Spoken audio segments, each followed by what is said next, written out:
يا أيها المزمل قم الليل إلا قليلا نصفه أو انقص منه قليلا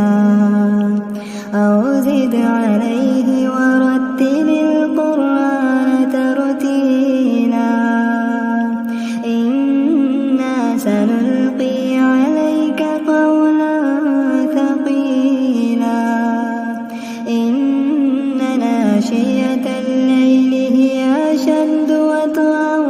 وأقوم قيلا إن لك في النهار سبحا طويلا واذكر اسم ربك وتبتل إليه تبتيلا رب المشرق والمغرب لا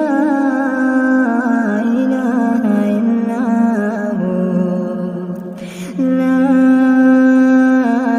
إله إلا هو فاتخذه وكيلا واصبر على